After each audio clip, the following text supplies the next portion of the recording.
देखिए दोस्तों, सबसे पहले जानते हैं सेल्फ स्टडी का मतलब क्या होता है। मैं आपसे पूछूं कि आप सेल्फ स्टडी का मतलब क्या जानते हैं।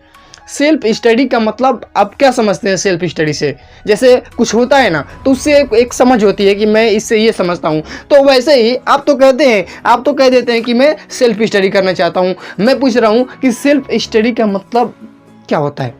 आप सेल्फ स्टडी से क्या समझते हैं। देखिए दोस्तों, सेल्फ स्टडी का मतलब होता है खुद की रणनीति, खुद की योजना के द्वारा तैयारी करना। सेल्फ स्टडी का मतलब क्या होता है, खुद की योजना हो, खुद की क्या हो, योजना हो, और खुद की क्या हो, रणनीति हो।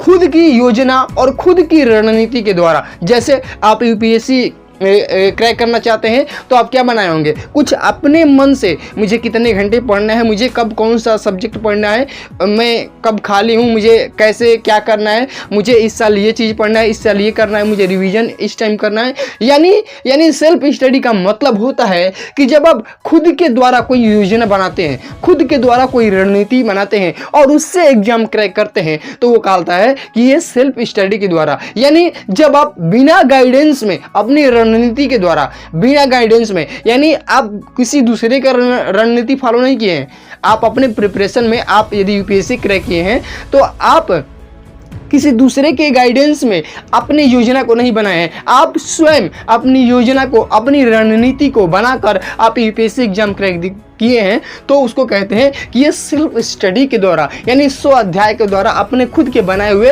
रणनीति प्लान के द्वारा ये क्या किए हैं, यूपीएससी क्रैक किए हैं। अब देखिए, जब कोई गाइडेंस करता है कि ऐसे रणनीति बनाना, तुम इस चीज़ को फॉलो करना, ऐसे टाइम टेबल बनाना, ये चीज़ें पढ़ना, इस टाइम ये पढ़ना, तो वो नहीं कहलाता है सेल्फ स्टडी, यानी आप किसी के गाइडेंस में पढ़ लिए। लेकिन वही चीज़ें आप अपने अनुसार करते हैं, अपनी योजना के अनुसार करते हैं, अपनी रणनीति के द्वारा करते हैं, अपने खुद के स्ट्रेटजी के द्वारा करते हैं, तो उसको कहते हैं कि सेल्फ स्टडी होता है। ठीक है दोस्तों।